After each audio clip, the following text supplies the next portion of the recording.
Hi, my name is Sam, and today I want to teach you how to defeat anger.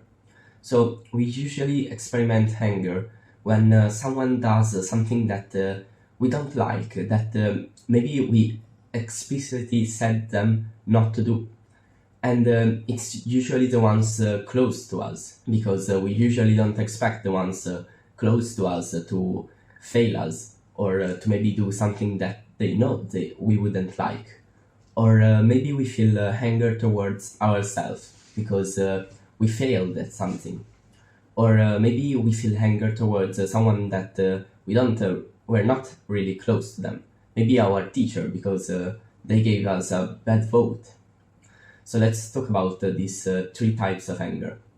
So with people that are close to us, especially, maybe our mother is bothering us and I don't know, maybe she's telling us to do the dishes and we're trying to do something else and we're trying to concentrate and maybe she's disturbing us.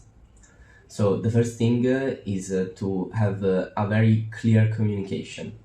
If you explain exactly what your situation is, then she can understand you.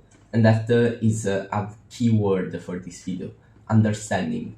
Because as a famous philosopher says, if you understand someone, then you can forgive them. If you explain exactly your situation, then it's very hard to get in conflict with someone. But the difficult part is explaining, because sometimes we're in a rush, sometimes our mind just gets completely shut down because we feel angry or we feel frustrated and we just can't seem to explain to other people what we're feeling or what we're trying to do.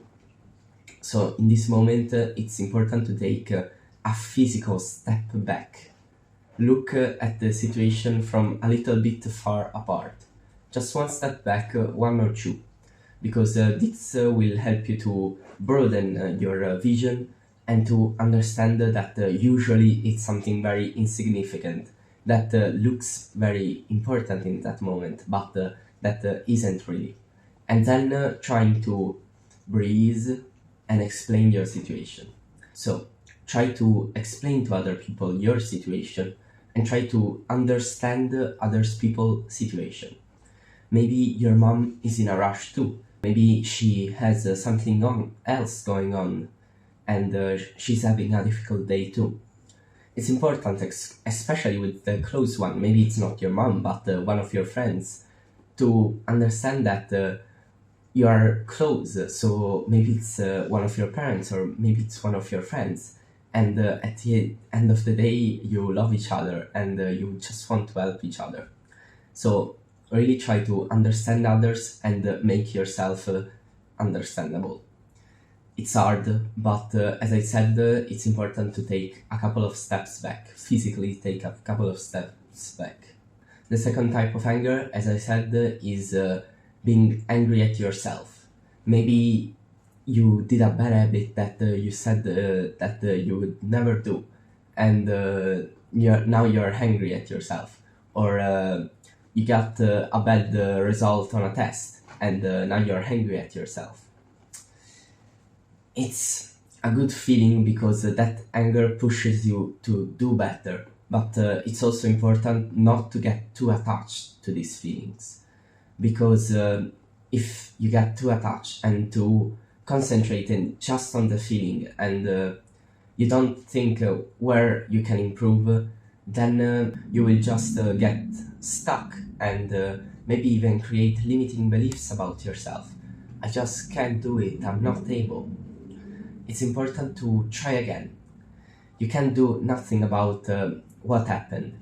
It happened, it didn't go as you expected. Being angry at yourself is only useful if you use it as energy to keep pushing. And maybe you can even ask yourself, how can I be grateful for this? How can I be grateful that I failed this test?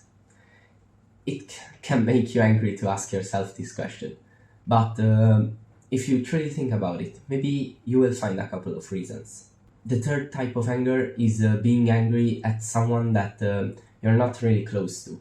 Maybe, as I said, a teacher that gave you a bad grade, or someone that dropped coffee on you, or maybe someone was a jerk to you in the gym. In this case, with people that are not close to you, it's important to just learn to let it go. But if you feel like it's important to maybe tell the guy that was a jerk to you in the gym that he was wrong, then you should do it, because keeping it inside of yourself will only make you build up more anger and more anger, which can then come out as a very big reaction for something very little. And maybe in some cases it can be helpful to maybe take responsibility. Anyways, in all three cases, it's important to understand where others are coming from and make yourself understandable. Explain to others your situation and really try to understand their situation. Maybe they had a bad day. Maybe they had some childhood trauma. It's hard to know the complete story of someone, especially if you don't know them very well. But it's important that you don't stay angry at no one. I stayed angry at one of my friends for around 2 years, I think. And now we are just back to being friends. We don't talk much anymore. But when we see each other, we laugh and we smile at each other. And I think that my reaction was definitely too exaggerated. And I kept this anger inside of me for many years. It's important to let go, even if you think that other people are in the wrong. If there are people close to you, then maybe being the bigger one and forgiving the other person can be a great step. So try to think about this the next time that you feel angry or frustrated towards someone.